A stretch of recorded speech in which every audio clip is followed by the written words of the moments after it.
तर मित्रांनो, तुमचं स्वागत आहे 7 दिवस गणपतीचे डे 3 मध्ये. तर आज सकाळी लवकर उठून मला बाहेर जायचं होतं. बाहेर म्हणजे रत्नागिरीत जायचं होतं. सो काकासोबत मी लगेच रत्नागिरीच्या दिशेला निघालो. वाटेत असा कडक पाऊस लागला होता आणि वातावरण म्हणजे कायच झालं होतं ते.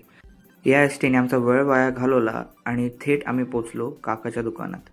आणि तिकडनं मी निघालो. गाडी भेटली, काकांना गाडी घेतली आणि आपण जातोय.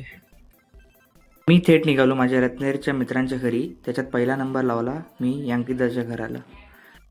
जाऊन बघितलं तर भाई झोपलेला. मग त्याला लगेच उठवलं, बाप्पाचे दर्शन घेतलं आणि आम्ही तर आता बाप्पाचे दर्शन घेतले. फ्रेंड सुद्धा भेटलेत. आम्ही रील सुद्धा एक रीलचा शूट पार्ट इकडे सीन शूट केलाय.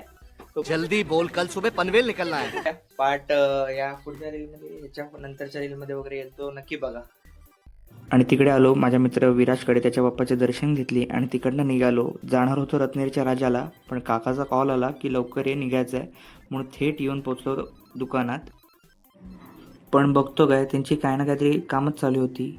मी रत्नागिरीच्या राजाचं दर्शन तरी घेऊन आलो असतो ना. जाऊ दे. तिकडनं मी थेट आलो पार्ककडे. पार्कच्या घरीच्या गणपतीचे दर्शन घ्यायला आणि ताबडतोब आम्ही परतीच्या प्रवासाला लागलो. Later that same evening. कुठे जायचंय? आमरे विचारतो करू दे. माझं म्हणणं आहे, गणपती म्हणजे मी सगळ्या नाश्ता अरे थांब, येऊन जेवलोय, मला वडापाव खायची इच्छा आहे. आता वडापावचं नाव घेतलं आणि आम्ही जर खाल्ला नाही तर त्याचा अपमान केल्यासारखं झालं असतं. म्हणून आम्ही थेट आलो, वडापाव घेतला आणि गाडीतच खायला सुरुवात केली. आणि वडापावसोबत जर चुरा नसेल तर वडापाव नसतोच तो. थोड्या वेळ या बारक्यासोबत जराशी मस्ती करून थेट आरतीला आलो.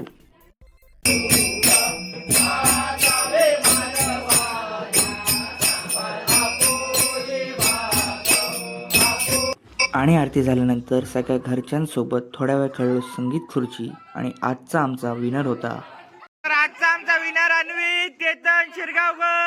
तर असा काही होता डे 3. तुम्हाला जर आवडला असेल तर नक्की लाईक करा आणि फॉलो करा डे 4 बघण्यासाठी. आणि बोला गणपती बाप्पा मोरया.